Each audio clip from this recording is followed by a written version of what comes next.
This episode is sponsored by Knots and Tangles Hair Salon. Call Terry at 724-222-3391 to schedule your next appointment.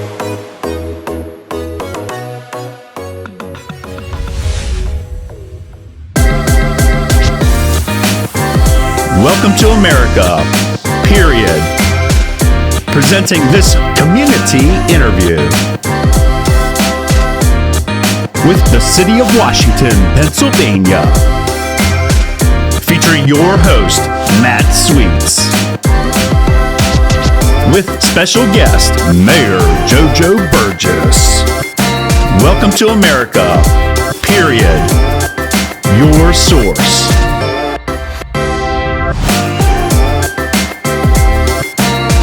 Follow and subscribe for free on Facebook, YouTube, Instagram, and more.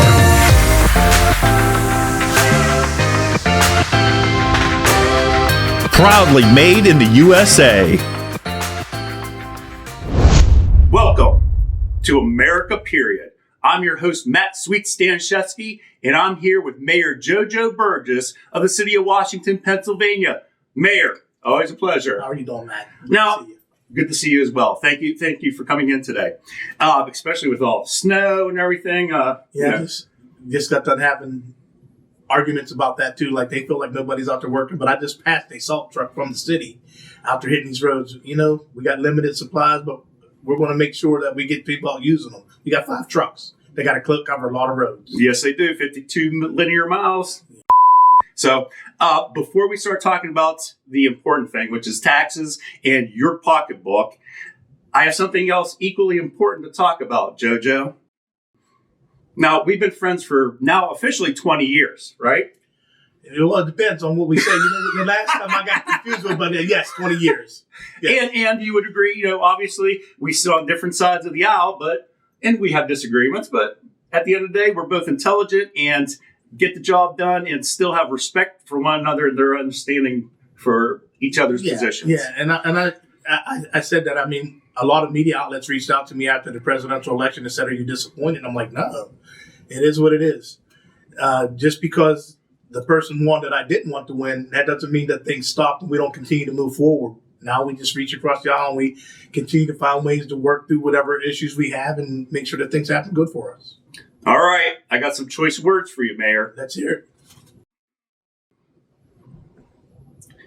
Biscuits and gravy casserole, cheesesteak on a Ninja grill, pancake sausage burrito with syrup poured over it meticulously, egg, cheese, bacon, biscuit bombs. Now, that all sounds good, right, folks? It tastes good, too. I'm sure it does. Now, mind you, this is within the last week on the mayor's Facebook page. The $1 million question I have, Mayor, how in the hell are you going to come to my studio and not bring any food? Well, I happen to be on a midnight shift, so I eat when I get home. So what I had for you is probably I inadvertently ate it. But listen, all that stuff that's on, I only made 3 of them. Oh, only, well, hold on, wait. Here's a fact, folks, okay? I only listed 4 of them. There was much more on there that I could have listed. There was, but I've only made 3. And those are ideas that I have for cooking. And I'll tell you, like the other people that beat me up about this same subject. Okay, so I'm not the only one. You're not the only one. All right.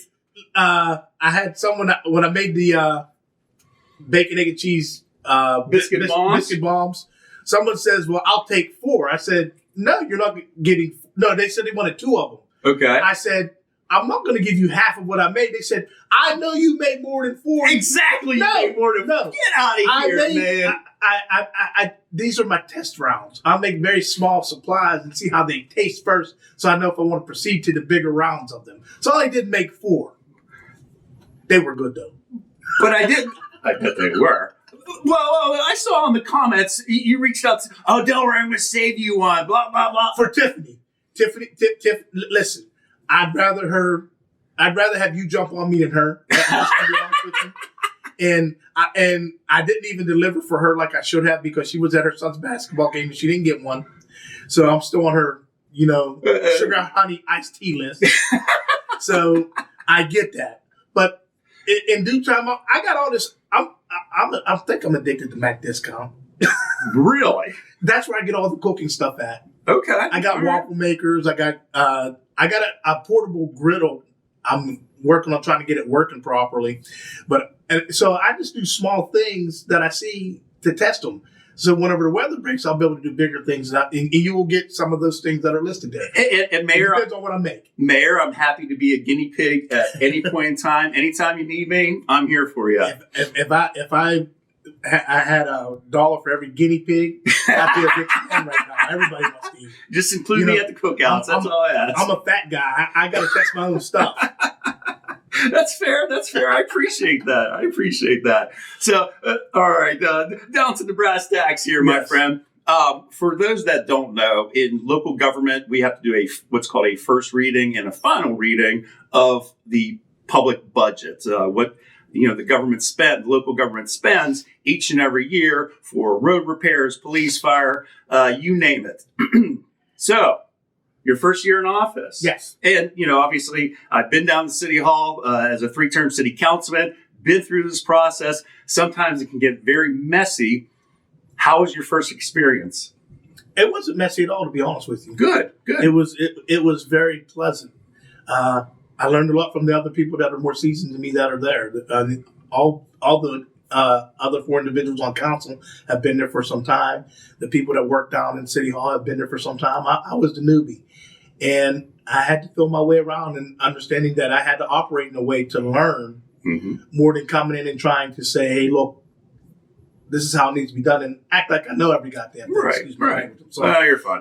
You have to go and try to digest what you're doing and understand that everybody's there, you would hope, for the same reason, and that is to promote the city of Washington, make sure that we're moving forward in a positive way, and we're trying to leave this place better than what we found it once we get out of here. Amen. Love it. So, and, I did reach out to City Hall for a copy of the final budget. Your city clerk still hasn't gone back to me. Okay. With that being said, I was able to pull from the website the first reading. So I'm basing, I'm going to throw an asterisk on this, folks, that I am basing some of this information off of the first reading, as well as some other information I've been able to pick up through other media outlets and so forth. Okay. So you start with a $16.2 million budget in the first reading, right? Okay. 16.2. The first question, did that 16.2 include the $300,000 in the reduction of the pension? And also, did it include that $500,000 in savings when y'all refinanced the bonds? Earlier this year? Yes. Okay, so the 16.2 does include both those? Yes. Okay. So the final budget is $15.2 million, right? Yes. All right. I don't have it right in front of me, but it sounds that way. I'm not looking right at it. No. I understand. I think my numbers are pretty good. Okay. We're rounding a little bit. Now, in looking at that, to get from 16.2 to 15.2, and again, these are not cuts when I mention these numbers. This is the difference between the first reading and the final reading of a budget. Again, they're out of whack. A lot of departments will do a wish list, if you will. So there's a lot of padding within that first reading of the budget. The police department and public office, it went from 3.2 million in the first reading down to 2.8. Mm-hmm. And then the fire department went from 2.1 to 1.9 million. Again, these are not cuts. This is just the difference between getting from point A to point B. I just want to point that out. So we had $600,000 in savings to get you from 16.2 to 15.2. Mm-hmm. Where'd you get the other 400,000? Well, I'm listening to what you're saying. Yeah, you went from 16.2 to 15.2. We have roughly 600,000 in modifications to the line items within certain departments. Yes. So where's the other 400 from? Did it come from, let's say, a carryover? Did you do additional interfund transfers? We did have a little bit of a carryover from the next year that we had that. There could be some holes in the wall, so to say. Sure. That we've seen and projecting forward, I will say that the accounts and finance and working with some other things and things like that, it did a hell of a job in trying to make sure that we come in lower, because when we seen that we would have a tax increase, mm-hmm. that put everyone on high alert. Absolutely. Because you don't want to have that. And let me speak on that for a second. There's something that really bothers me about that, because somebody put out on social media that I said that one of my campaign things was I was not going to raise taxes.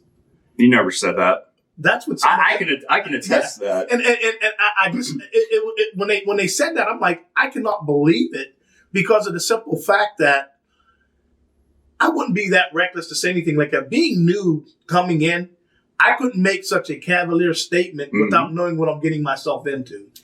And we did get hit with the increase in the first year. There's a lot that goes into that. And there's a lot of things that we're looking at this year to, make sure we don't have to do it again. Right. Which, I mean, a lot of people have seen it already with some that we're getting very aggressive with people that owe the city money. Mm-hmm. We did increases. There's a lot of money that's still left out there, a lot of meat on the bone. Well, I'm glad you mentioned that real quick, if I may, because you were quoted in the paper many times saying you're not happy with this, and people and organizations need to start paying their fair share. What comprises that? Is that predominantly residents? Is that nonprofits, for-profits? This is not about the residents in the city of Washington, because we look at our residents. If we look at our tax base, we are 50% tax exempt. Tax exempt. Yep. And I can tell you that we have pilots out there from various people. And just for people that don't know, a pilot is a payment in lieu of taxes. So typically, like a nonprofit, they don't have to pay taxes. So what they do is they'll get into an agreement with your local municipality to pay something towards the good and all the public services that they also benefit from. So just wanted to explain what a pilot is to some of our viewers and listeners. Yes. And with that being said, this is not about residents not paying their fair share. Mm-hmm. This is more geared towards our local businesses in town, to be totally frank and honest. Not paying their mercantile tax, not paying their business privilege tax, and thumbing their nose up at the city and saying, hey, I don't got to do it because there's no one enforcing it. There's no one doing anything about it. When we look at those numbers and how significant they are, and the collection of that money, and one person in particular, I'm not going to mention anybody, literally came down to make a payment agreement, and that was the last time they've been seen in the last 4 years. I can think of a few that might fall into that category. Well, but that's the kind of stuff that happens. Now, on the other hand, we had another one that just dropped the ball, and they came in, honest mistake, caught it all up. Again, I'm not going to put their name out there because I don't. Right? Yeah. No, we're not going to mention any specific. But I will tell you this. I will tell you what I really want to do and how I want to do with it. I'd like to put their name in the Observer Reporter, like they do with the tax liens and stuff like that. Put people on notice on, look, we know this is why we had to raise your taxes. Go talk to this person here that's no longer, participating and doing what they're supposed to do. The ordinances and all the business privilege stuff is on the books. Mm-hmm. It's enforceable. It's legally binding. And when businesses open up in town, they know what is required of them. If they don't do it, I do sometimes see oversights. For the vast majority of the ones, it seems to be that I just ain't going to do it because who's going to do anything about it? Well, we're now starting to look at doing something about it. Good. And you talk about the $400,000 and what that would look like. I'm sure there's a lot of money sitting out there. Exactly. It's much more than that. And I would believe if we were able to get everybody to do what they are supposed to be doing and pay fairly like they would be doing, that the hit that we had would be nowhere near where it's at. And we're not happy with it. And as I look and see other municipalities around me that's get hit a little harder than what we had to hit, it really makes me like, yeah, man, let's do this. We're all in this together, man. Let's participate like that. Right. I, Matt, you know me, and just like you said at the beginning here about just because we're opposites in what we believe politically about certain issues and stuff like that, we're more like as people than what we are willing to admit at times. Absolutely. We need to find the common grounds and find a way to work on that common grounds to get to a solid foundation to where we're doing what's beneficial for the greater good. The greater good of everyone. Mm-hmm. I'm going to make a statement about something that it's going to sound arrogant, but it's not meant to be that. Understandable. You know, this job as mayor does not pay the money. Like, I'm not like a city mayor like You're not like Ed Daney over in Pittsburgh. and it's my good friend, so I'm not marketing for anything. No, absolutely. He got the driver and everything. He gets picked up every day. Hey guys, I'm driving on these same snow-covered roads that you are, right. without a big bodyguard protecting me, right. making a whole lot less money. Yes, you're definitely making a whole lot less money. I didn't run for this job to have the title. Right. I ran to do it because I wanted to make a difference in the community. And, you know, I feel that's happening. Mm-hmm. And even with some of these difficult conversations we have to have about taxes, certain fees that may have to go up, we had that. Like, we had the garbage change. I got to be the one to benefit from the changeover in garbage. Oh, no. And everything happening before I got in. But I'll tell you something. In January, everybody hated big sanitation. Right. And by August, there was nothing. There were some hiccups that needed to be taken care of. And that's but all. You worked through that. That happens, and as we found that communicating with our residents and communicating with bigs, we were able to bridge that gap. I believe that my biggest benefit in this office is my accessibility to people. Even though I know I was late, that's okay. No, that's okay. Actually, it's more of the food that you didn't bring, but you know. So that's what it is. Yep. But here, let's say this. I am accessible to everybody in this city. You are, I agree. And I return every phone call, every email, every type of conversation that someone wants to have. I have it with them.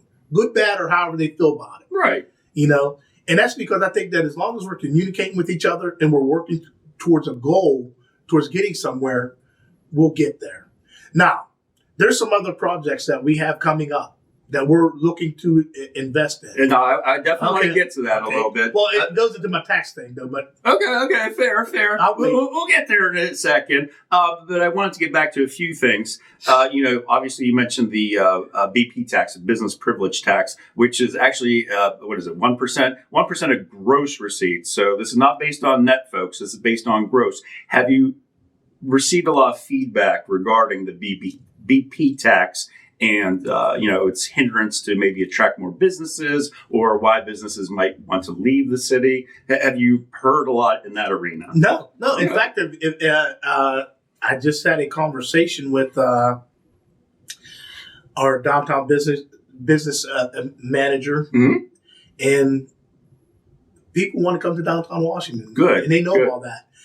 Here's the problem that we have with that, though. It's the landlords. We have not a new problem, folks. We have some landlords that are kind of, in my opinion, this is not to slight anyone or to say anything. In my opinion, that need to be real about what they're trying to do and what they have to offer. I anticipate that this year in the downtown area, we got some things that are coming up that are going to be like, people are going to be like, finally, wow, oh God. That's awesome. And you know, it's funny you mentioned that about some of the businesses. Yeah, but that goes towards, because I will tell you right now that there are a lot of people in the city of Pittsburgh and in Allegheny County that want the quiet environment of Washington. And because of the tax base that we have for the businesses and stuff like that, they're not getting busted over the head as much as they are over in the city. Oh, over in Allegheny County, considering, you know, the county's increases, so the expense of just being in the city of Pittsburgh. And we provide them with a convenient location, not far away from the major hub of the city, and at a reasonable price. And that's what I've been noticing about businesses. Now, some of the small businesses around here, you have heard, do I have to pay that? Do I have to pay this? Yes, you do. And you hear it initially. But can I tell you what the biggest thing is now? Parking? No. Go ahead. Do tell. The little mini slot machines that everywhere popping up. Oh, yes. Well, you're getting a small games of chance, or you're getting the amusement fee that the city charges every year for each one of those machines, if right? You know about it. Fair. Very fair. Yes, those are cropping up everywhere. And being able to maintain that and keep on top of that, like if some people have them, some people come in and say, I got 10 of them. Right. They'll pay for their 10. But then you get the other ones that come in and have 2 of them. Mm-hmm. Pay for 1. Add 6 more after that too, because there's no checks and balances on it. Understand. And we got to do a better job at looking at things Which is difficult to enforce some of that stuff. Well, not listen. It can be difficult if you don't have the resources. Yeah, but we're looking to get toward, like I said, last year was a very good learning year for me. Right. This year, there's going to be a lot more proactive activities that go to try to get what is due to the city. Listen, one of the first things I did last year after I paid my garbage bill was I took a picture of it and put it on social media and said, hey, listen, I pay my fair share. Everyone else can do that. I don't get any breaks. I don't take any breaks. I was with my daughter. She had a hearing uptown in the city. Okay. And I put money in a meter. Uh-huh. And she says, why did you do that? I'm like, got to pay to park. Right. But you're the mayor. Okay. You put your pants on just like everybody else here. And that's what I told her. I said, I pay every meter. If I get a ticket, I pay every ticket. They can check the records of it. Don't let the title take away from the person, is what I always try to tell people. I'm still the same person. And I think that anybody that would talk to me or meet me and see me that knew me, right, tell me what changed because that title got bestowed upon me that has happened with me. It's been nothing. No, you're the same JoJo I've known for 20 years now. So one of the things that I pride myself on, and I would like to see others in the same mix of, don't let elected positions go to your head. Agree 100%. Yes. Be there to help and be part of the solution, not the problem. That's what I want to be as mayor. Absolutely, yeah. And I think I think so far you've done that, Mayor. Like I said, you're the same JoJo I met 20 years ago at a polling location during the election of all places. And again, JoJo and I, we sit on different sides of the fence, but we had a fantastic afternoon just talking shop, talking politics, just talking in general, learning about one another. And here we are many years later. So 2 comments I also want to say.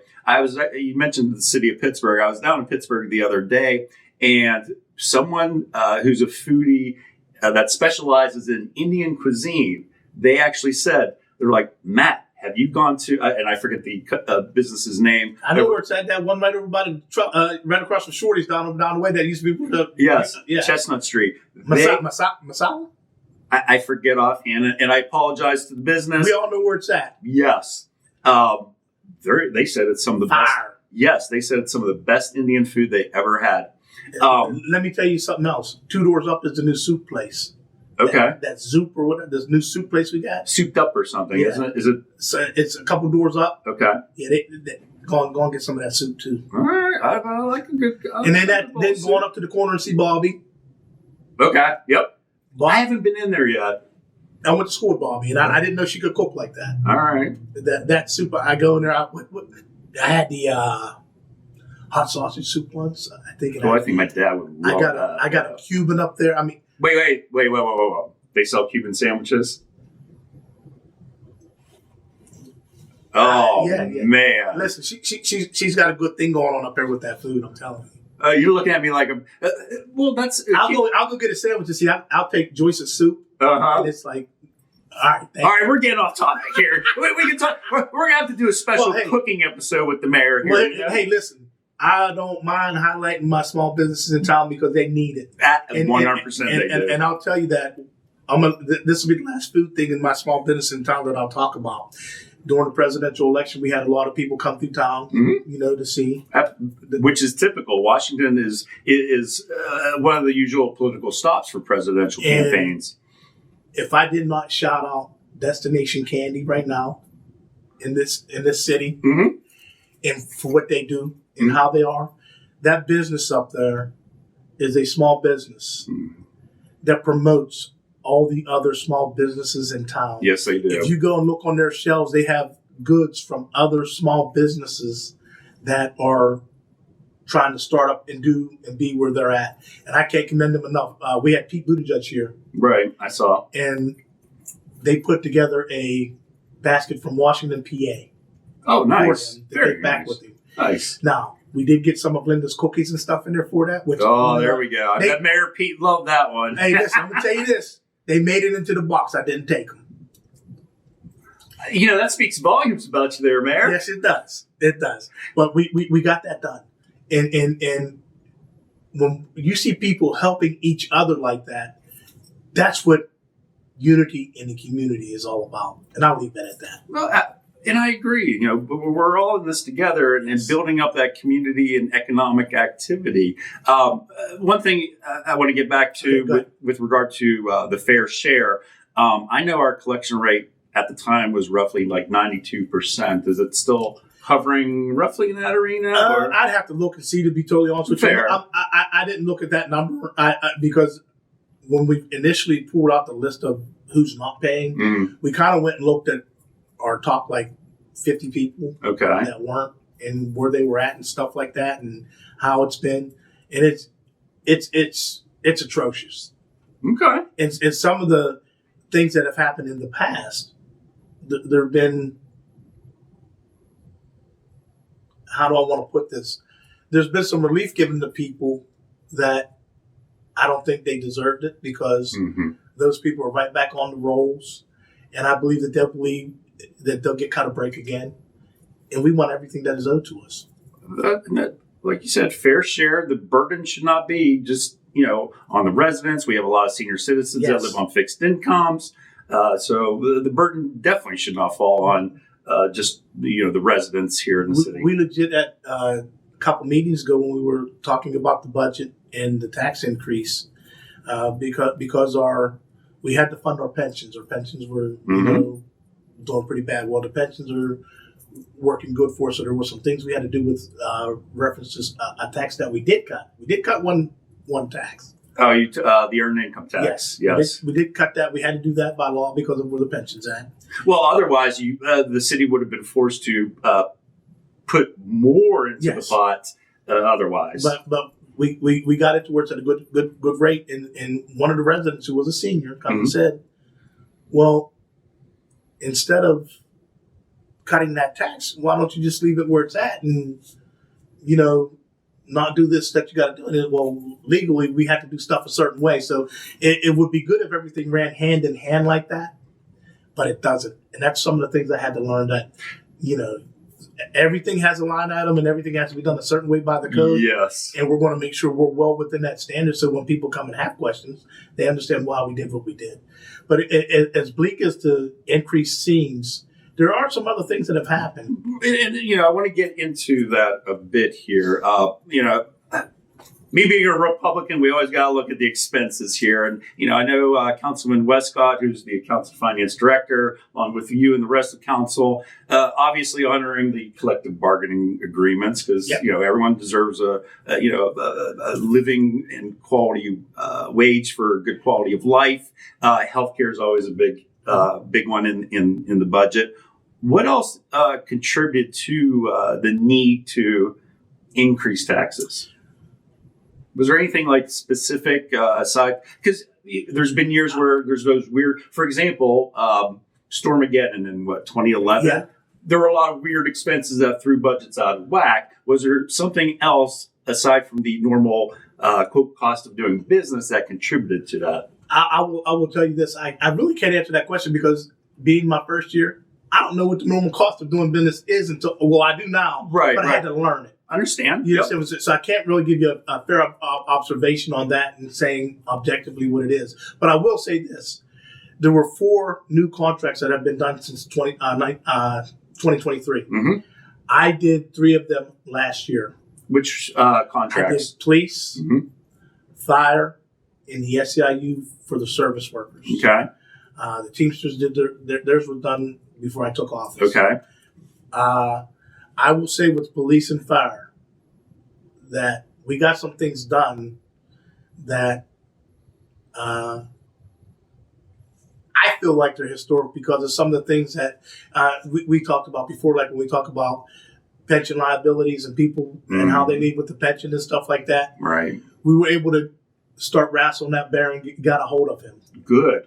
And it was like we were able to do that with both of them. The pension has always been the Achilles heel, or one of the Achilles heel of a budget. So. And I will tell you that due to the hard work of both of those negotiating committees, we were able to come to a deal to where those pensions no longer hit the city like they have in the past. Because to be totally frank and honest, that's a huge accomplishment. I from experience of almost 20 years down at City Hall, I can tell you that is huge. Listen, I don't take that alone because Kenny Westcott knows more about the pension stuff and everything like that. Right. And I do with the liability and stuff. Me and him sat in these negotiations and we worked with these two unions to get this pension thing taken care of. And like when we look projecting down to the savings that we're going to have with the pensions and some of the things, I don't want to put it all out there. I mean, it's a public record anyway, but right. I still don't want to, we don't need to get into the weeds here. Absolutely. Yeah. We did some things that's going to be beneficial for all of us. And in the long run, it's going to save the city a lot of money. And when I seen how it all worked out, and like I said, I can only appreciate working with those negotiating teams from the police and fire, because I will tell you, when I first took over, the city was headed to arbitration with both of them. Oh, I'm sure relations have been rocky. And if I feel if we would have went to arbitration that nobody wins, the only person that wins is the lawyer representing whoever, because they're going to get paid. Yes, 100%. And I appreciate the fact that the police and fire, like I came in and said, listen, I think that we can do this on our own and sit back and negotiate. Because negotiations is nothing new to me. Now, well, you've been in labor for a long time. The new part of it, though, is being on the other side of the table and being fiscally responsible for the money and understanding that. How was that experience? How do you feel? It was different. Okay.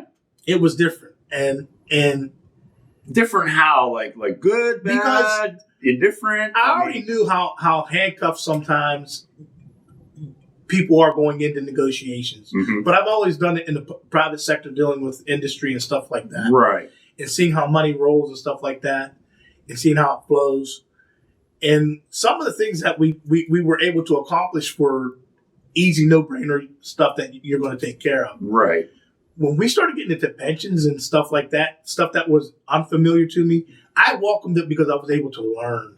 Nice. And, having Kenny in there with me was a big benefit because he's a wealth of knowledge. Yes, he is. And he knows the pension part of it all. I mean, it's like he knows it all. Kenny knows his stuff. Absolutely. And Councilman Westcott is well seasoned down there. And then the committees from the fire and police were well versed on what they had to have and how they came to ask for it. But here's the thing that happened too. Whenever they came in, they were negotiating with a firm that they felt was there to force them to arbitration. Oh, okay. They were happy to sit down with us because they felt like someone was finally listening to what they had to say and trying to work towards a solution instead of coming in and saying, no, this is what we're doing.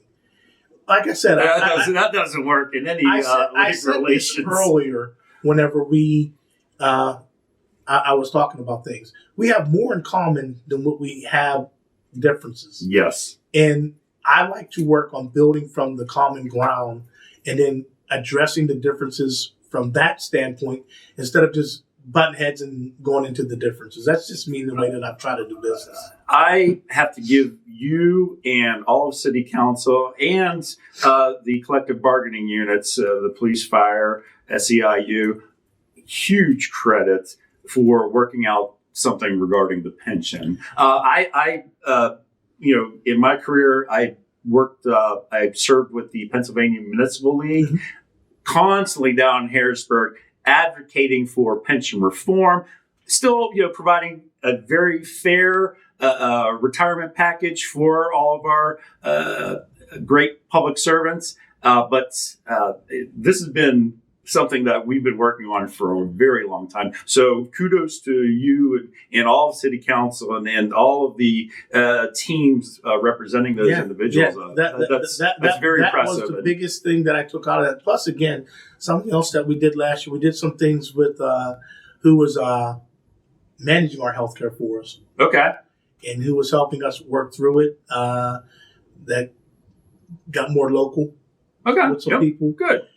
Same program, nothing changed on it. People, just some things were done a little bit differently to save us some money. And I think when we looked at coming into this year, the savings that we're going to have is like almost $700,000. Nice. Yeah, that's very impressive. We're trying. Absolutely. We're kicking every can down the road. Which leads to this. Okay, so roughly the tax increase on average for a resident's going to be about an increase of $180, right? Yes. All right. Now, we talked about some of the costs of doing business. Now, within the general fund, so the general fund's $15.2 million. I know when I was there, we had 56, I believe, what's called special and restricted funds as well. And, going through what I was able to access in the budget, lots of, the dog park, pavilions, road construction, fire truck, fire station renovations, ADA stuff, demolition, home rehab. There's a lot of exciting stuff going on. So the rest of our time here, Mayor, I would really like you to talk about, some things that the taxpayers and residents of the city of Washington can expect. And, part of your vision and outlook for 2025, exciting projects you have. And obviously, I understand some things you have to, keep quiet right now. But, I know how this works. I'll say this. I want there to be patience, because there's something that I found out this year that a lot of people complain about. I'm going to address this major issue, because I just got done arguing on the phone with my brother about this. That you didn't bring enough food for me? Second to that. Fair. The roads in the city of Washington, PA. Okay. No work is getting done. They're all tore up. Everything is horrible. And I will say this.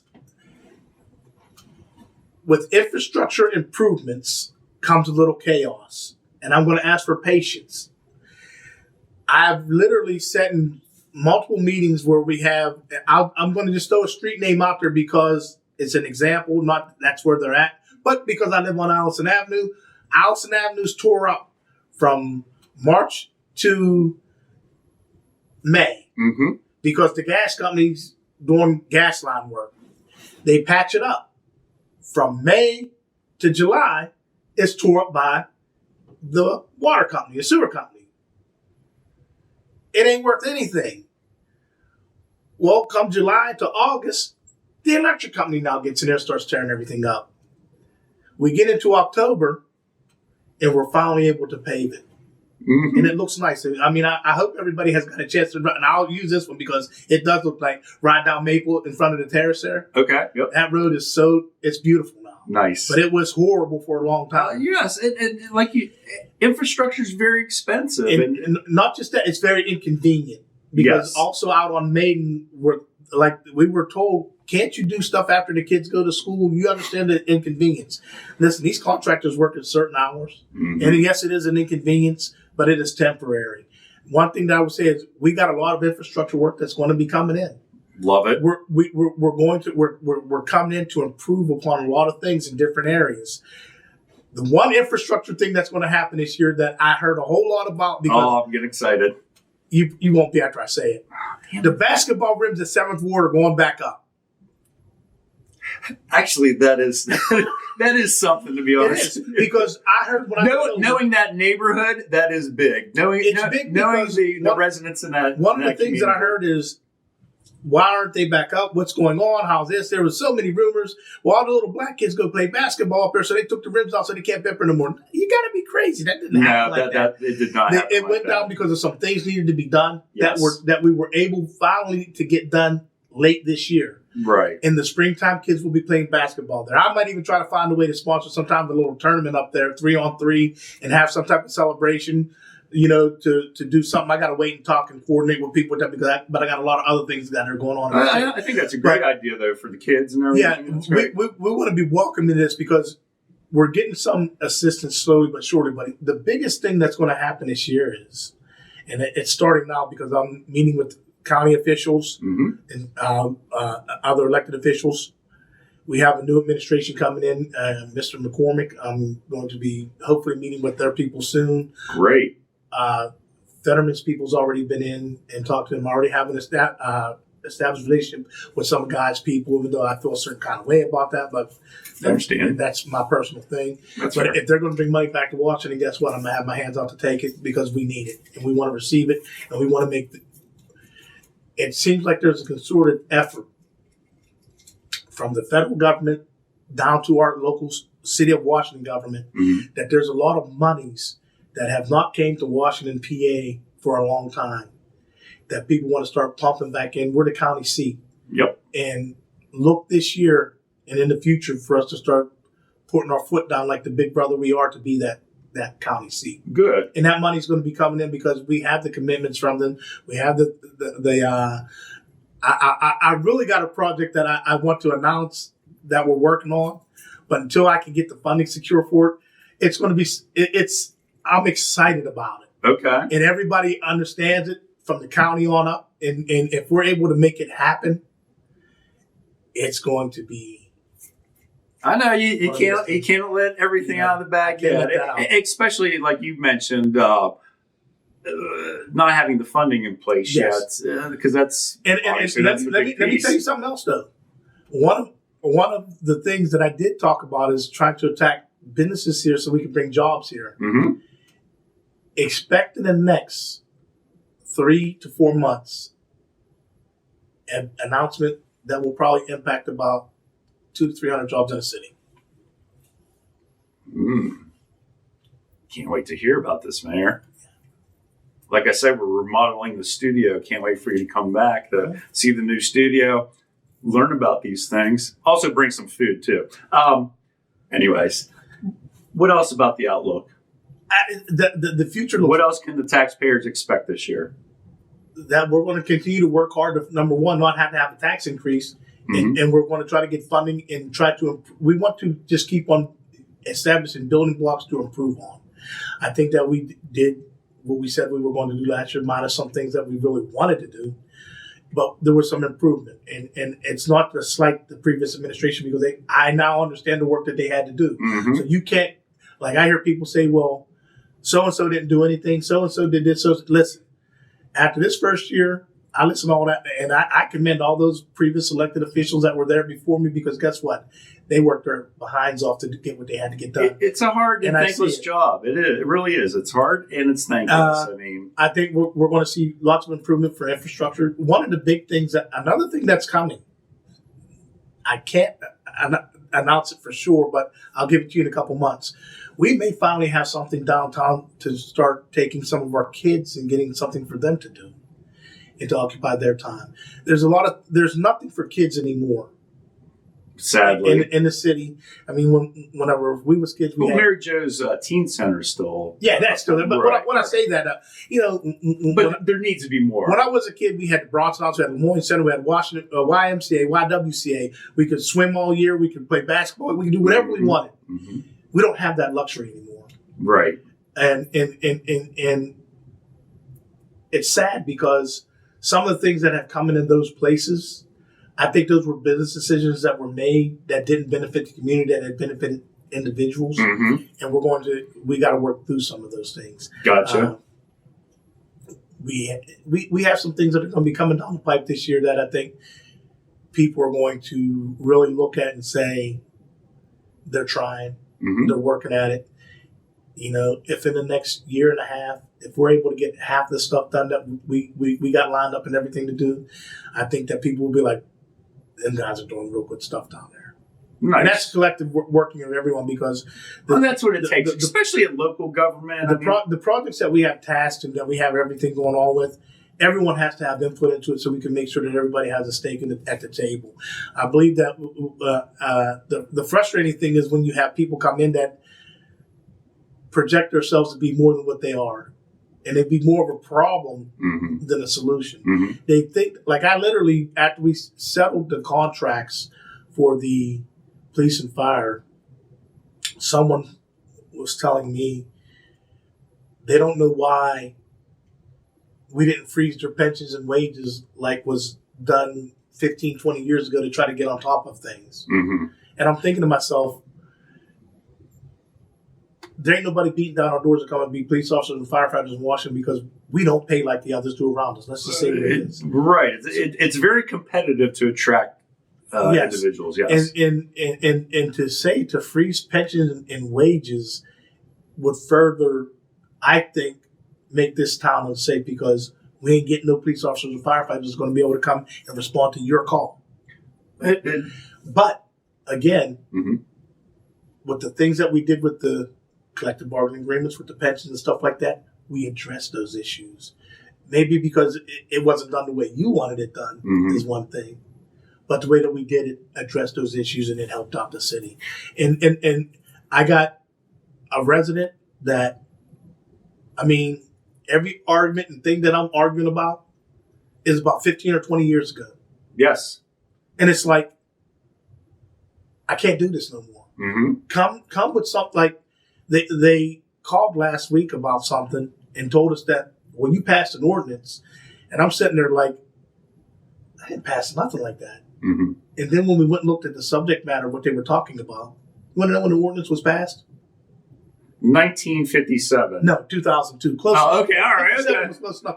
And I'm sitting there thinking, and then when we were talking about the enforcement of it, it's like, first of all, that it was such a minor thing. It's like, are you calling just to have something to bitch about? Yeah, right. You know, because what you're asking, no one is even, it's not on nobody's radar.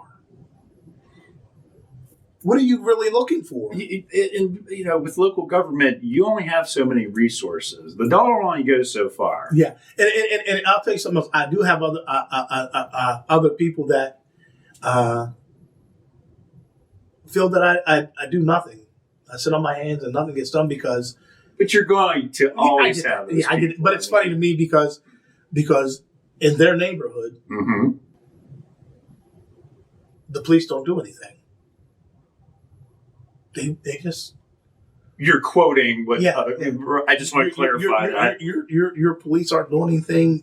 You said you would get up and you would be on top of making sure that we're safe and everything like that. And let me tell you something. I meet with the police chief daily. I believe it. And we look at things. If there's a problem there, like right now, South Main is getting pretty, hectic. Yes. Half of which was because of a lie that was perpetrated by an alleged victim that didn't happen the way that it said. But then somebody on social media picked up the ball and ran with it and said, oh my God, look what happened. Whenever that, in fact, wasn't the truth at all. But because everything on social media is the truth. Oh, of course. It's been a firestorm. Absolutely. Absolutely. And when you tell people, that's not kind of what, because I'm not going to get involved in any investigation, but I will call out a lie. Absolutely. And what facts are facts. Whenever you tell someone, no, that ain't quite how that happened, and they look at it like, well, so and so said that way. And I said myself, Facebook is. I mean, you're fine. Don't worry. But I welcome a little bit of swearing on this show. It's just some of the stuff that we hear and you see, and it like, I had the issue with everybody wanted to blame W&J football players for Southside mischief and stuff like that. We had an incident down there on the day that I flipped the coin for them when they won a big game. Oh, so now I am the good luck charm in Brooklyn. All right, okay. And the stories of what happened were put out on Facebook that were that of such as like, even I questioned it. I responded on the post like, man, when did this happen? What happened? And someone was like, man, he's the mayor of the city. He don't even know what's going on in his own city.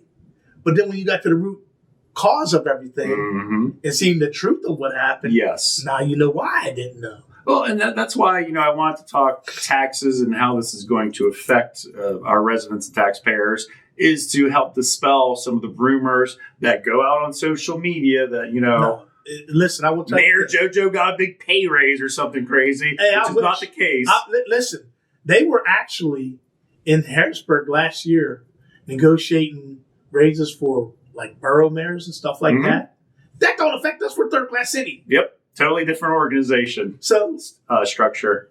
I was hoping they would do that. Then after I looked at it, I was like, well, shit. It really is. I mean, it is a full-time job, and a lot of people don't realize that. And You get I remember Councilman Westcott and I think we calculated it out one time, and I think you make about 15 cents an hour.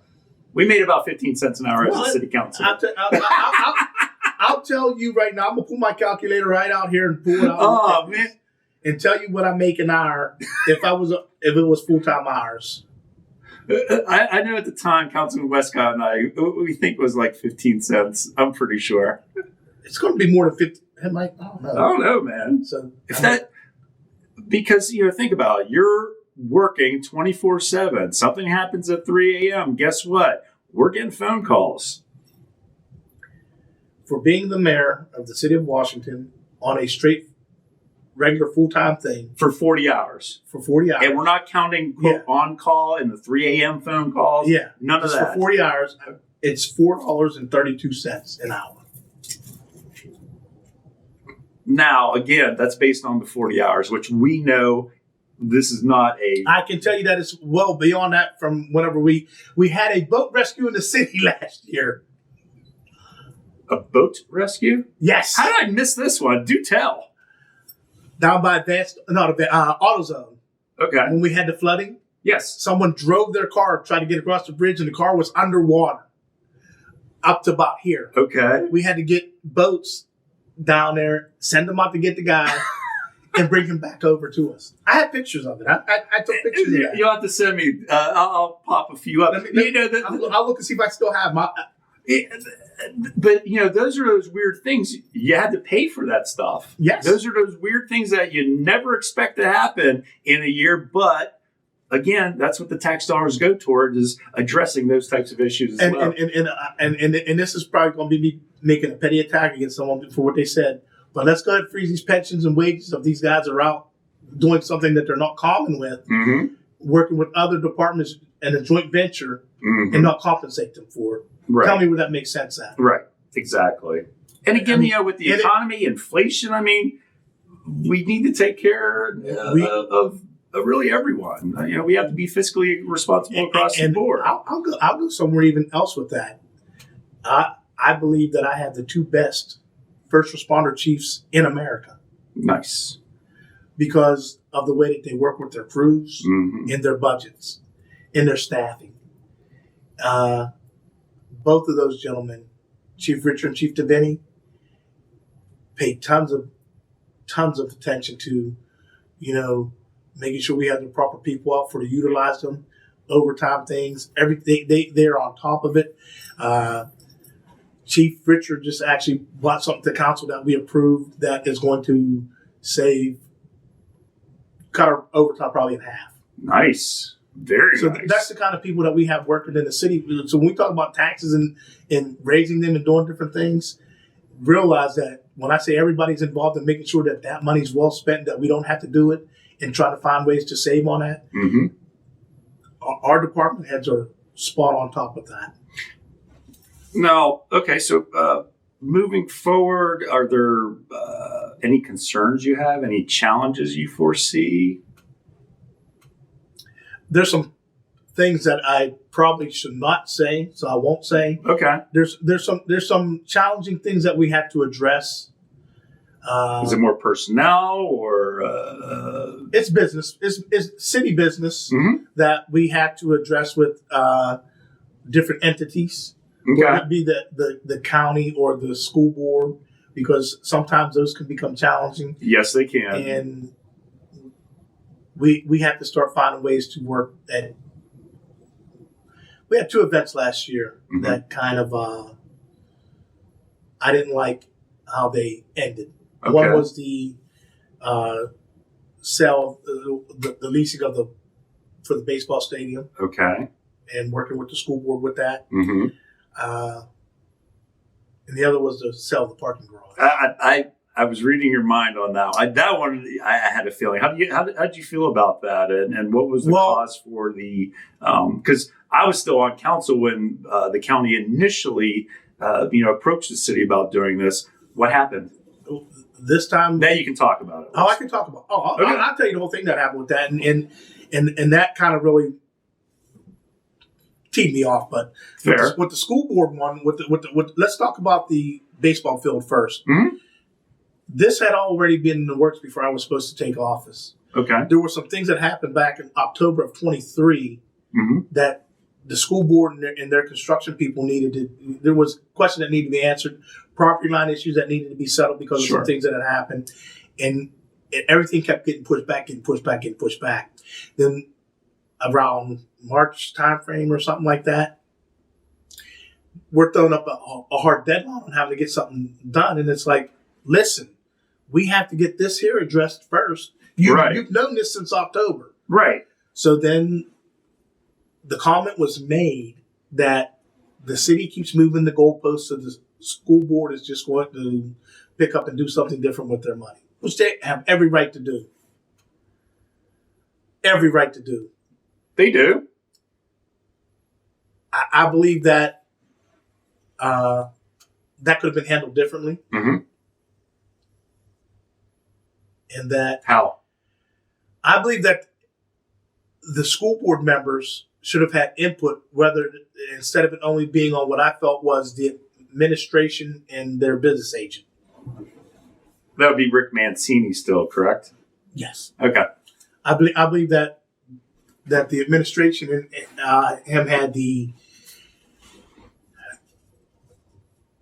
They were making the decisions and feeding it to the school board, where the school board should have, but that's just me personally. I felt with that. Now let's talk about the garage, because that's the hot topic. Let's talk about the garage. Yes. I got approached by the garage. I got called to talk to Nikki Sherman. Okay. County Commissioner Nick Sherman. Yep. Met with him and Darryl Price. Mm-hmm. Chief of Staff for the county. Yep. And we sat down, and he literally had a tablet. And we wrote out numbers. Okay. When we get let me back up a little bit. I did not know that the authority had to be the one doing that. But I did know that the school board was involved. Mm-hmm. As we're getting further into the process, I was like, listen, we need to make sure everybody knows what's going on, trying to get meetings, get all entities in it. Absolutely. Like again, I'm not going to... There's a certain individual that I think that they did have a good catch with this, though. Mm-hmm. But they're more of a hindrance than helping when it comes to working with the school and the county and things like that. Okay. But when the numbers came in on the actual pen to paper that we have to let out, the numbers was all different. And really? Well, I remember when I was there, I remember the appraisal. I remember some of the figures back then. The numbers came back to where whenever the numbers came, and I called, and I'm like, this ain't what we talked about. Mm-hmm. And until we get to that point there, no deal. Fair. And the county decided they're going to go in another direction because they weren't going to lowball us on that garage and getting what they were. No, I know what the garage is worth. Well, roughly, you got to know what it's worth, but there's so the wear and tear and the maintenance, not and all just that affects it. Yes. Whenever they did the study on it, on how much money they would bring in with that garage, the performer's out of whack. I know. Yeah. Yeah. If this garage was in downtown Pittsburgh, it'd be a mint. Yes. It's in downtown Washington, PA, with 200 some spots, and 400 spots. And at the time, it was based on certain assumptions of other economic activity going on. I know because I was down there when a lot of this was transpiring, and as you know as well. But things have definitely changed to where absolutely that economic performance. There's no way to hit it. And I'll be honest with you. In my opinion, it would be beneficial for the county to have that garage for their employees. Sure. And, because everything is circulating to that new building. Right there, yes. And it didn't materialize because numbers didn't line up the way they were supposed to, and the county went another way. Now, there's other things that go into that because now some of the things I'm hearing is they're tearing down the old courthouse square. It's right. It's a mess from what I understand. I guess demolition is going to start on that this year. Wow. Okay. They've already moved all the people out of parking in that garage that's down there. Right. So that's already done. So the county's going to want to build another garage that holds, I think, 100 cars. That's like that. There's certain ordinances and things like that that said that they got to come back and talk to us about that again anyway. Absolutely. And there's actually quite a few ordinances that I feel make that, it a little bit more. I don't feel that the garage deal is dead. Okay. I don't. I do feel that the next time that it comes around, that there will be positive work towards getting something done. And maybe if some of the rumors that I'm hearing are correct, some of the individuals will be different that are at the table in the discussion. You know, and it goes back to something that's always been a very common theme, strong communication, because I believe a lot of the world's problems can be solved with strong two-way understanding and communication. So, you know, working with the county commissioners, working with the school board, what a lot of people might not realize, and the way the parking garage was financed to build it, it requires what's called all three taxing bodies, as well as the parking authority, to really embrace this idea. So, like you mentioned, well, we own the lion's share of it. Yes, per the agreement, yes. Hey, there's some other things though that, like when I say that this got pretty, you know. But I think, you know, having that strong communication and we had good communication, but could have been better. Oh, absolutely. Okay. But here's something else that I don't do good with. Okay. And it's going to sound real weird when I say this. Okay. I don't do good with bullies and people that think they're gangster like they're going to come in and it's going to be their way. I don't get pushed around real easy, I guess. There's faces and names are just running through the head as you say that. And it's like, well, it'll probably surprise you on who I'm thinking that about. Okay. But the bullying part of it, like, there were some things that were said over the table that's like, oh, so now you just gonna do what you want to do, and not like we don't matter. Mm-hmm. And when I get to that point, you know, I'm aggressive by nature anyway. So right. Well, I'll take door number 2 then, Alex. It's just such a good offer. Right? You know what I mean? Exactly. But then the on that other flip coin, when I say the mafia type, that's like, well, we're going to control the narrative and we're going to do it this way. But your stake in the claim doesn't say that you have those big boy pants on. Yeah, we're not going to do that. No, and that's part of what you were elected to do. Yeah. You know, peace through strength and be that leader and represent your taxpayers.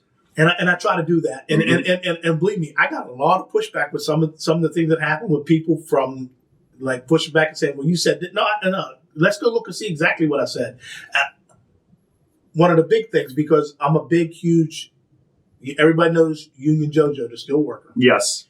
And I will tell you this, that one of the bigger disappointing things that I had during my first year in office was a union that came out and attacked me for being anti-union.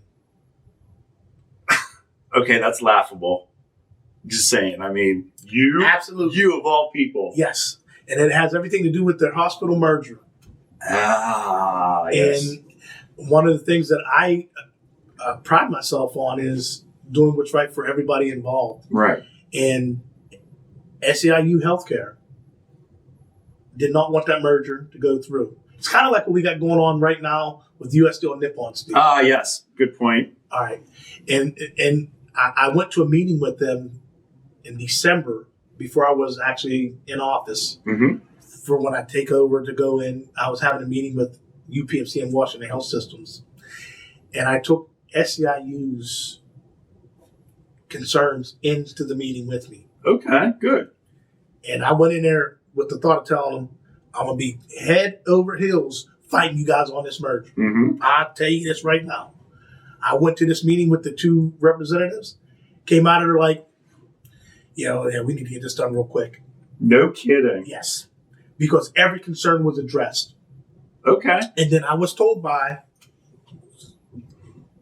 SEIU, they're lying to you. They're just trying to get you to get on board. What we need, everything like that. One particular conversation was told to me, when you talk, you say this. Yeah, I see the puzzling look, because if someone tells me that, how that's going to... I've known you, for a little bit. When someone tells me I need to say something, right? How's this going to work out? Yeah, that's not going to work too well. It's not going to work. And it didn't, I know you, JoJo.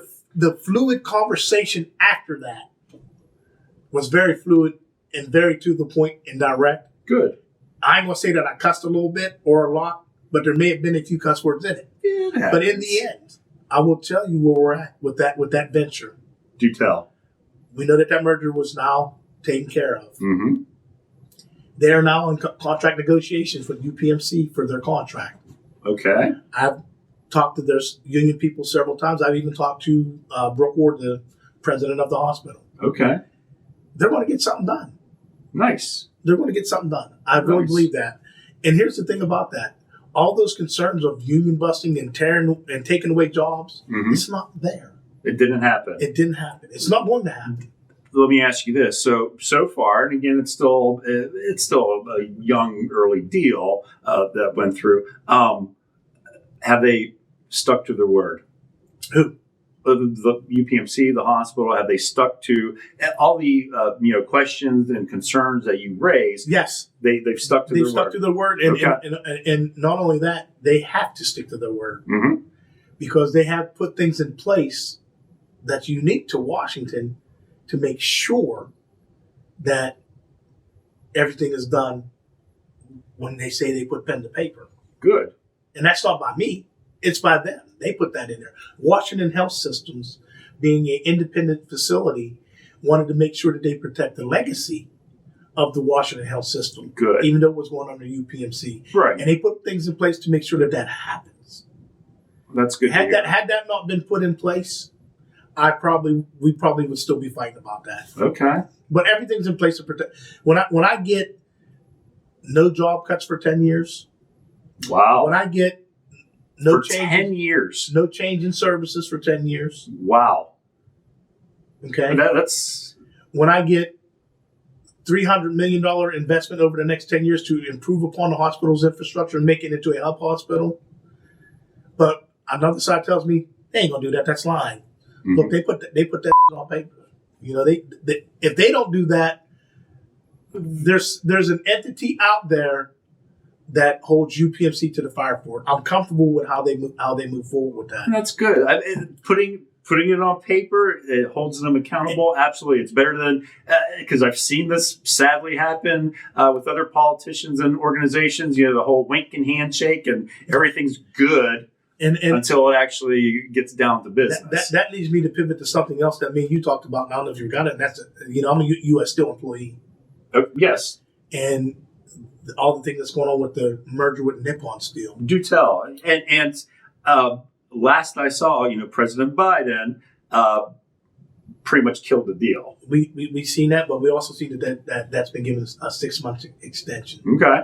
And I've been getting all my information from being a local mayor and being friends and associates with the other mayors of the Valley. Mm-hmm. I've not made a decision on whether it's a good deal or bad deal. Okay. You know why? Do tell. I only have one side of the story. And the side that I don't have is the side that disappoints me the most. Really? And what side is that? On why the steelworkers, international people, the higher-ups that are higher than me. Like the union bosses, you mean? The higher-ups that... What really is your opposition to what's going on? I heard national security. I heard different things. They want a certain entity in there and stuff like that. But me being a mayor has taught me one thing is to pay attention to my entire region and see where I can help at. Do you understand that in the last year, we've lost over 800 steelworker union jobs in the area? Would that be Washington County, or are we just talking regionally here? We'll say within regionally, because it's all within, I would say, 30 minutes of Washington, PA, and I'll tell you. Okay, well, exactly which does affect the economics here in the city of Washington. It does, because a lot of people work in those areas. I work in Clarendon. I work at U.S. Steel. Right. So people travel like that. But the one major hit that we had that impacted Washington County was the Corning plant down in Charleroi. 400 jobs. Yes. 400 jobs.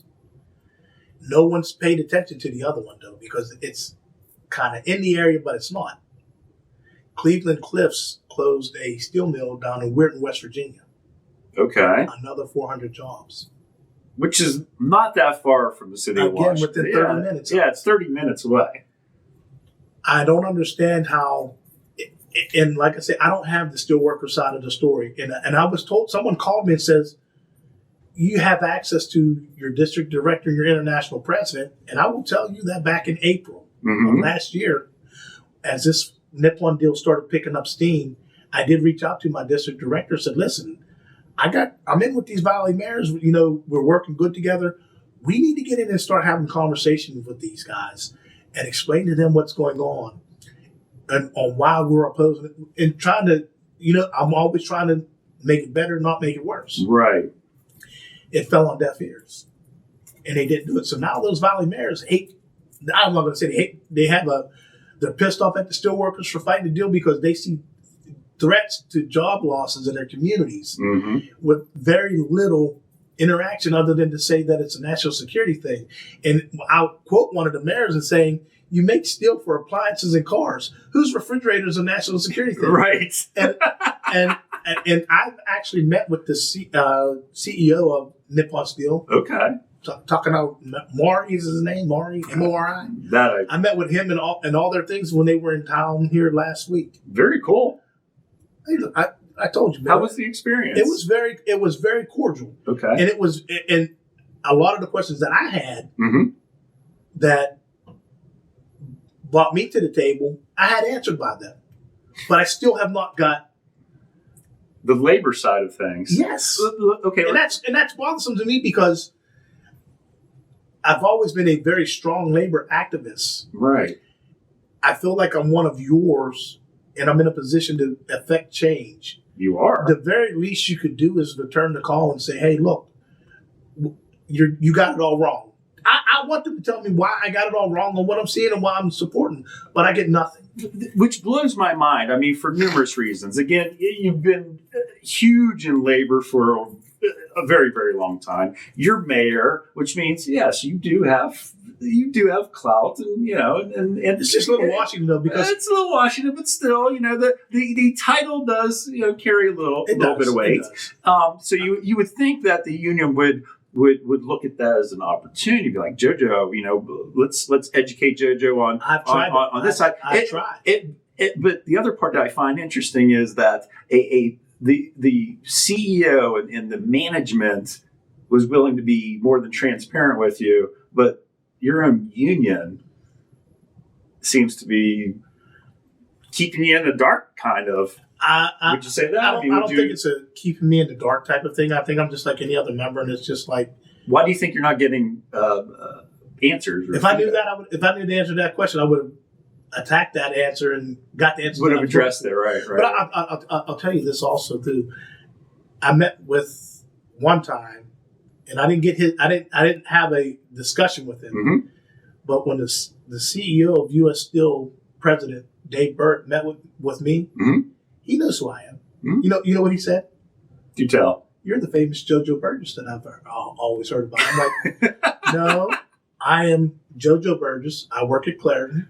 I'm here to get information just like everyone else. Right. So people, the ID is there. Right. If we have a breakdown, because right now, working at the mill, there's a lot of infighting going on with our members. And it's split down the middle. 50% want this deal, 50% don't.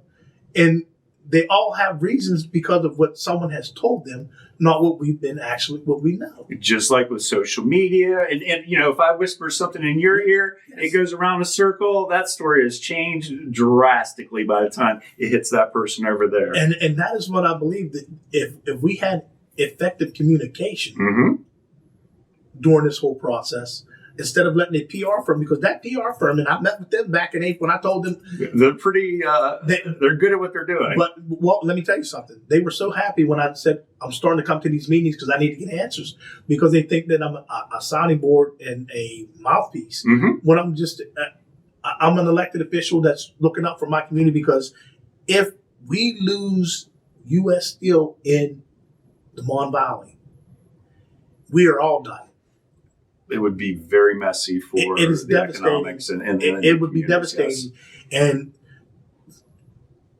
one thing that I would like to say is, I don't know if some of the elected officials in Allegheny County really understand the impact of what would happen if U.S. Steel ceased to function in the Mon Valley. Allegheny County, Pittsburgh, Mm-hmm. they would recover, don't get me wrong. But the devastation to those communities would be horrendous. And it would be felt for decades to come. We're still feeling the losses of the 80s now. The city of Washington is still feeling the pain of the glass factories from the 1950s Yes. closing. So it's a generational impact. And it's maybe it's because I live in the community that's suffering through that type of a thing, and I see what's going on, and it's just like these. I'm gonna sound old now. Well, but you are. I mean, I tell people that the new style of the way people are trying to move and operate is just. I'm just old school with the way that I do things. Right. You know, What's changed? What do you mean by that? I just think that people they just move differently. That I'm just not. I can't do it. I understand what you're saying, because I get that vibe too in the course of conducting business. Things have definitely changed, and I don't think for the best. Let's identify what the real problem is, Mm-hmm. because right now, and then for this deal, if you've seen out in the last couple of days, now that the deal has been killed, here comes Cliffs back in with another company to say, now we want to buy it again. Right. And it's like, so did you do all this for this to happen? Right.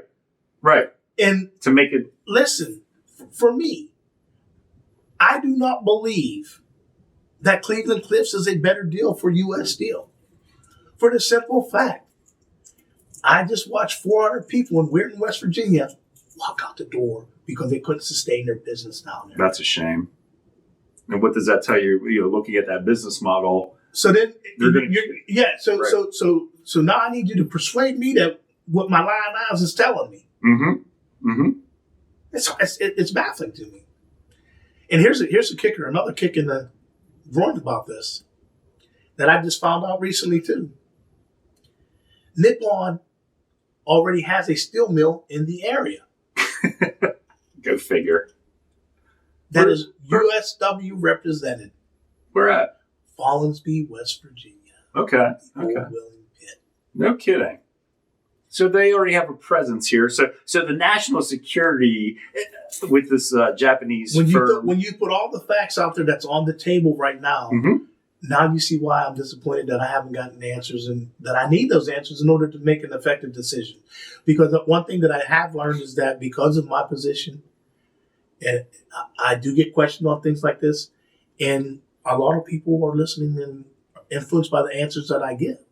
That's why I'm you haven't heard me say it's a good deal or a bad deal. You're still getting all the information. And which we need to be that transparent and showing everything that's on it. Because as soon as I went to a meeting, I got emails. Here, look, this is what's submitted to the federal government from one side.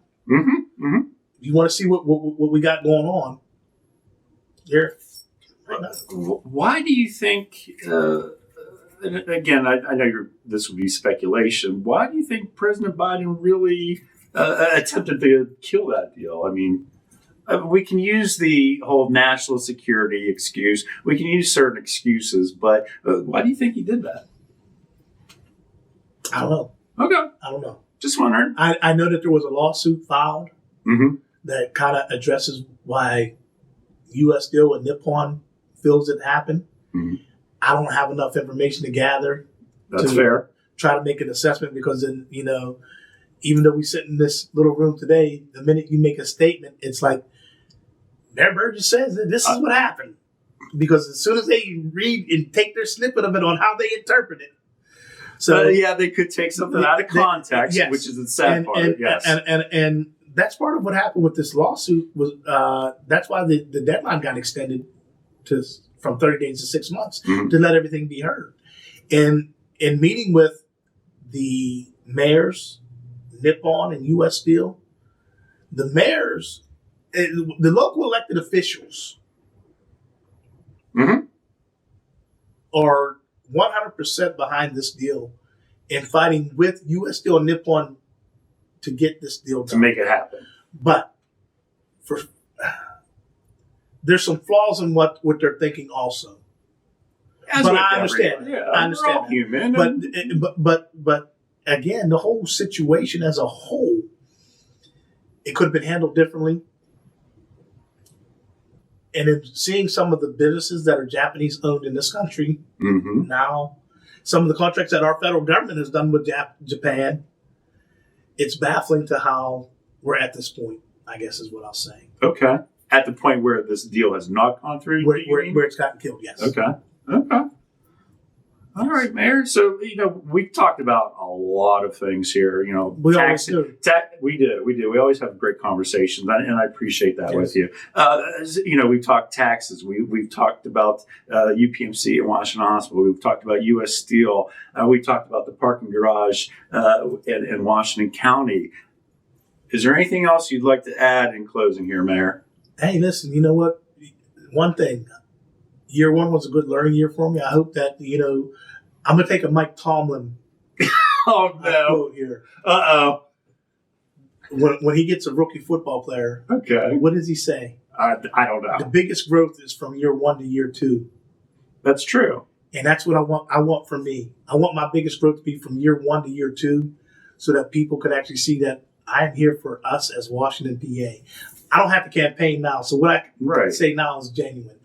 I want. It's always been genuine, well, but some people believe it's campaign rhetoric and stuff like that. So, I want Washington to grow and be the example of small town living in this country. Nice. And to benefit from all that type of stuff like that. I have a vision. I have a map for that vision. It's navigating that map, but sometimes your GPS makes you go on different routes. Things happen. If we get to where I think that we can be, and we think we can be collectively, the sky's the limits for us. And believe me, that's what I'm working towards here. I love your positivity, and I love your vision moving forward. And also, I do have to say this: I respect the fact that people can change their mind, about certain positions, whether it be a sale of a garage or whatever the case might be. And one thing that I've always tried to pride myself on is that if I did change my mind, damn it, I had a really good reason for it in terms of, going through that process and learning things. And, I see the same thing with you and getting all the facts. And maybe you had this position at the start, but once more information much more credible information comes in. That is where I'm at. I want to have everything. I'm like that 4-year-old kid. Right. Which I go through that every day with the 4-year-old kids. So I guess that's what it is. Why? Why? And it's like, because I'm the boss. No, you're not. I am. Oh, okay, whatever. But you know what I'm saying. No, I know what you're saying. And I'm going to tell everyone this. Any elected official who thinks they know what they're doing on day one, they're fucking lying to you first and foremost. Because if you've never been in office before, that year one, that is on-the-job training. I will say this. I don't know if I should say this or not, but I went to the local government academy. Oh, yeah. Yep. And I had a hard time with it. Why? I didn't finish it.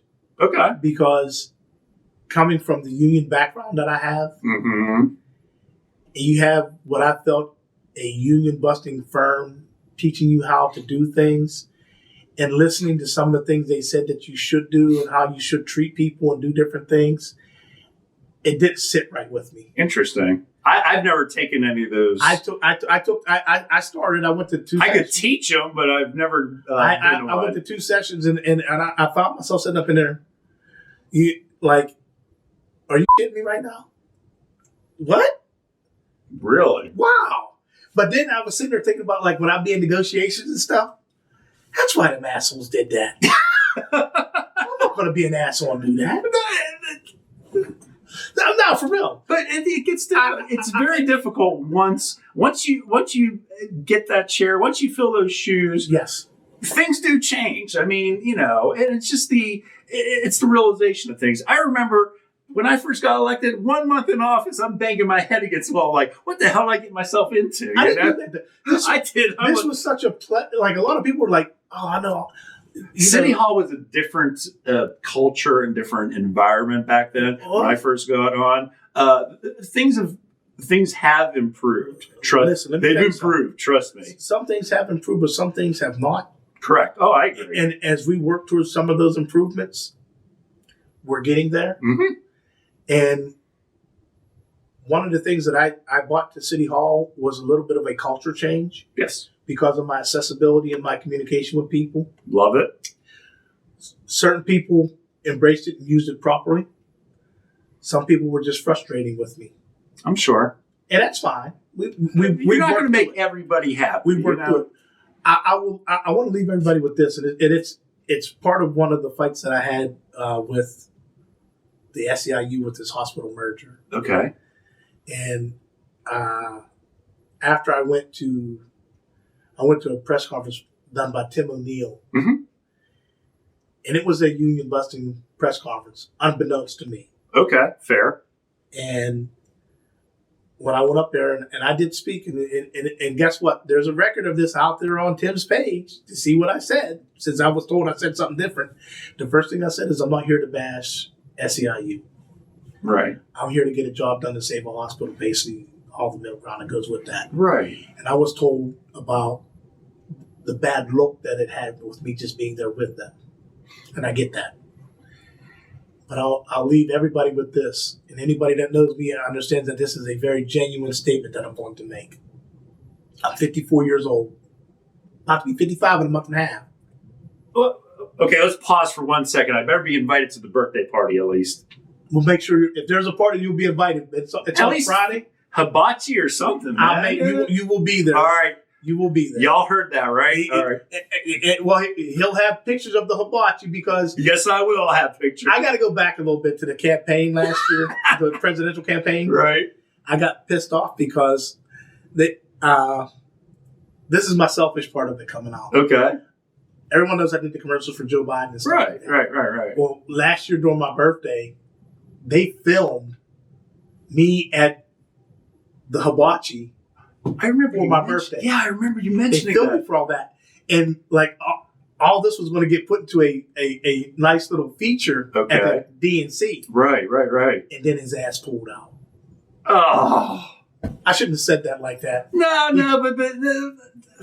he pulled out, so there went my 15 minutes of fame. Oh, that would have been so cool. Listen, look, regardless of political parties, that's cool. We literally walked around Washington. Mm-hmm.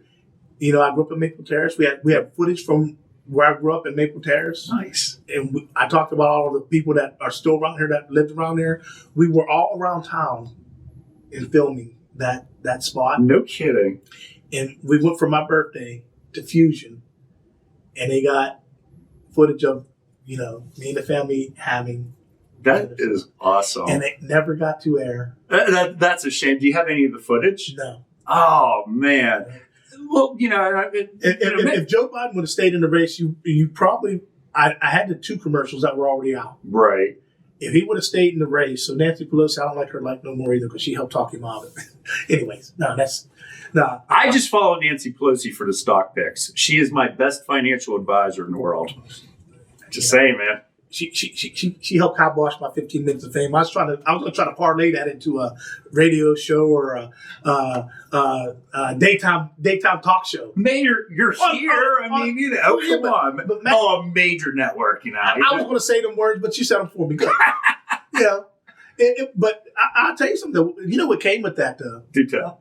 A lot of hate mail from all over the world. Why?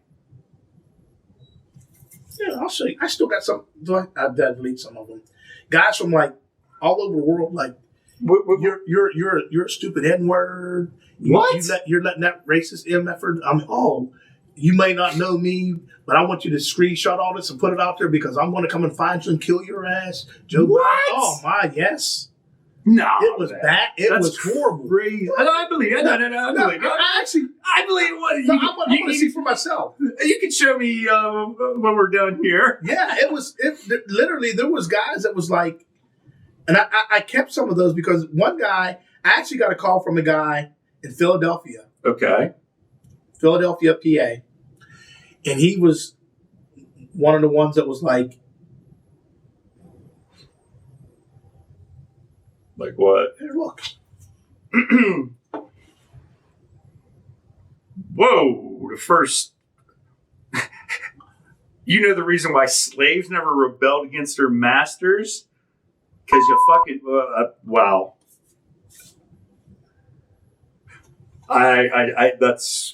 That's ridiculously racist and offensive. Like I can't even read the rest of it.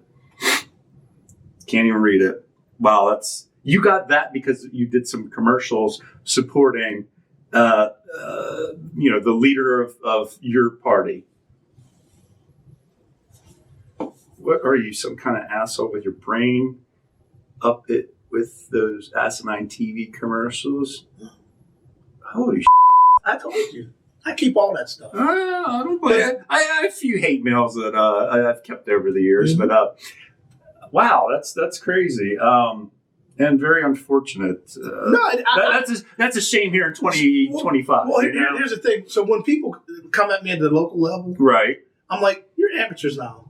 Yeah. I get attacked worldwide now. Yeah, and it's not to slight anyone, but it just goes to show you how far out there some people can be. Absolutely. Absolutely. It really does. Hey, remember, I was on Jimmy Kimmel about a decade ago. I know that feeling. Yeah. Trust me. But to finish my point that I was making originally, though, is I'm 54, about to be 55. Yes, closing statements here, because I've had a lot of your time, which I do you've been trying to get a lot of food, too, so everybody sees what's really going on here, too. Yeah. You'll get it, though. That's what this is really all about, guys. It's all about the food. I'll tell you one other thing about that, because I got a new mini smoker that I'm trying to make. I got to get it working to do ribs on. Oh, yeah, I saw that on Facebook, too. Yeah. Well, somebody else on Facebook reminded me that you made a whole slab and I didn't get one bone, and I had to tell them, too, I'm testing it. But anyways, guinea pigs. Come on, man. At 54, I will tell you this. My mother passed away some years ago, but she would always tell people, you know what? When that boy would wake up in the morning, I'd beat his ass. You know why? Because I know he was going to do something to earn it anyways. She was being proactive. She was being very proactive. Absolutely. But that also taught me on the way that I've always lived my life. I've been accepting to whatever comes to me, good or bad, because of whatever I've done. Mm-hmm. I don't shy away and push it off to someone else. Right. I do business like that now. Like I was told after the press conference, you shouldn't have been there. It looked bad. It was a bad decision. You have to live with that. I will live behind any decision that I make because that's who you are. That's who I am. Right. That's in your DNA, man. I've had a lot of good happen. I've had some bad. But in the end, we've accepted it, moved on, and we've grown from whatever experience that we have with it. That's how I look at my job as mayor. Mm-hmm. I'm going to continue to make decisions, work at things, and try to do the best. Some things are going to work out. Mm-hmm. Some aren't. Absolutely. But they're all going to be coming from a place of trying to be better and do better. And authenticity. I mean, yes. And genuinely caring about the community we all grew up in. So yeah, because you wouldn't believe, like, the other day I got hit with someone for something, and it's like, I felt like they thought that I didn't care. And then by the time everything got done and everything like that, they were like, okay, I got to see the light now. You know, people like to jump to conclusions and everything. It's part of the job. It's nature of the beast. But Mayor, Mayor JoJo Burgess, City of Washington, Pennsylvania. As always, my friend. Yes. Thank you so much for your time. Thanks for coming in, and look forward to chatting here in a few weeks or months about the developments that are coming to fruition. If we get some big things that are happening, you're going to know.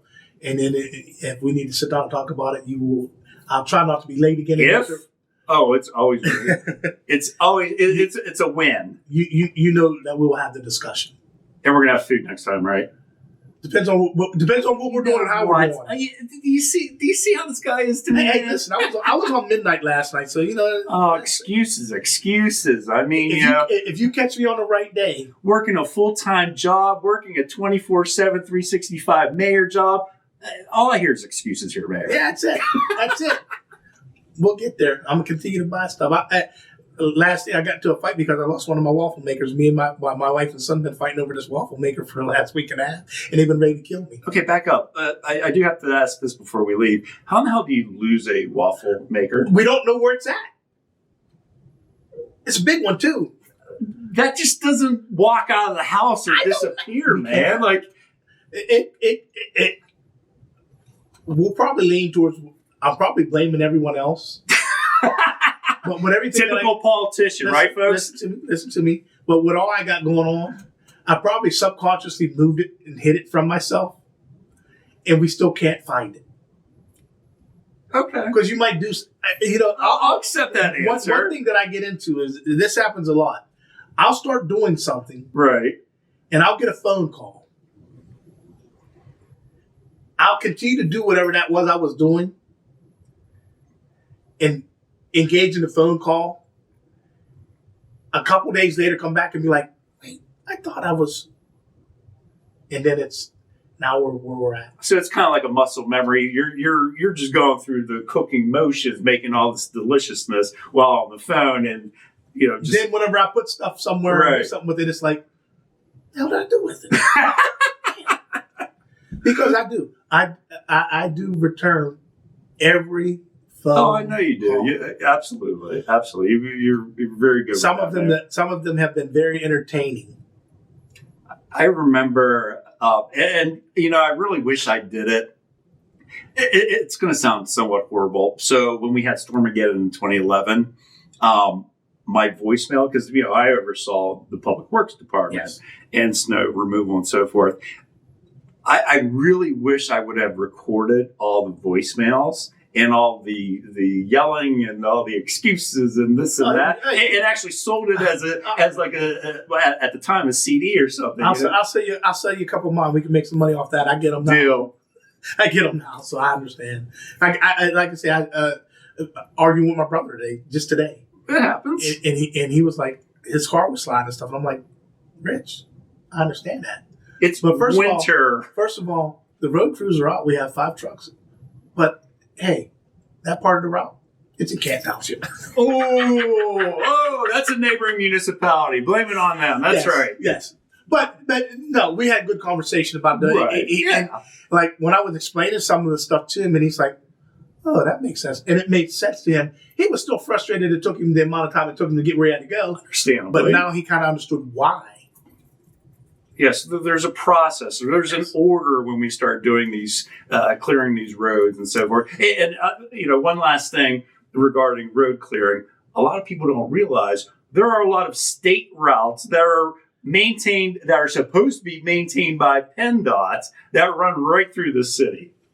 If you go uptown, that is the Bermuda Triangle. Yep. And I actually, when we had that big snow event a week and a half ago, 2 weeks ago, and I got interviewed uptown by Channel 4. Okay. And they brought up that very point. Well, ain't this? I'm like, listen, right there's 136 on Bow Street. That's Statement Road.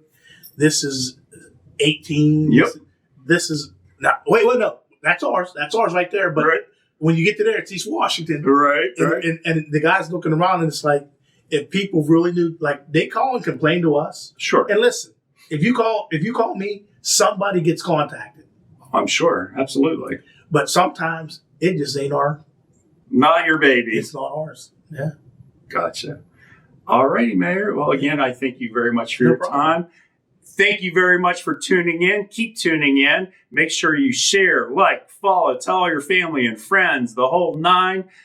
Thank you again for tuning in to America Period. I'm Matt Sweet Staniszewski, and I'll see you next time. Thank you very much.